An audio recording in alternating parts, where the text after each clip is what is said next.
Start with a slow, still shot of a quiet room. The only movement is a faint shadow or the gentle flicker of a distant light. It is 3 a.m. The room is dark, but your mind is lit up like a server room.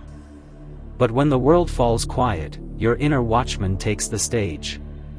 This is the core paradox of the anxious overthinker. The thing that protected you once is now the thing quietly destroying you.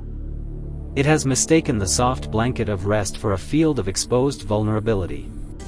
What we call overthinking is not a character flaw. It is a highly evolved and deeply embedded trauma response. Imagine your nervous system is a ship's radar. You, the anxious overthinker, have your radar on, at maximum sensitivity. This is the psychological consequence of an early environment where safety was inconsistent or conditional. The default mode network, DMN, is a set of brain regions that becomes active when we are not focused on the external world. For the anxious overthinker, the DMN is hijacked. Instead of gentle reflection, it engages in rumination and catastrophizing. This mental strategy is most devastating in relationships.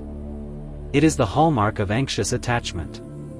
Every data point you collect, a slightly delayed text, a brief moment of distance, is immediately processed as threat data. Often, the root lies in an emotional neglect schema.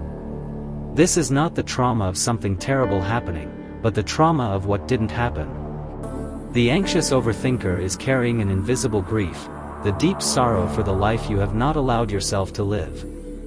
The slow, continuous sacrifice of authenticity at the altar of prevention.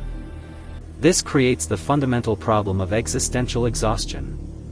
The future, for you, is not a field of possibility, but a minefield of potential catastrophe. This leads to a profound philosophical weight, the inability to surrender. The hypervigilant child becomes the adult living within a self-imposed, false. The hypervigilant child becomes the adult living within a self-imposed, false fortress built of rigid control and preemptive worry. They become adults who have porous boundaries because they mistake hyper-accommodation for genuine connection. You might link your self-worth almost entirely to your utility or your output. The unlearning process begins with one single, radical act, witnessing. This is achieved through small, consistent acts of nervous system regulation. You must become the emotionally resonant adult to that part of yourself. This is inner child reparenting. The goal is not to be fixed, but to become whole. Subscribe to the Quiet Aperture, and join a community that understands that the most profound change begins not with fixing, but with witnessing.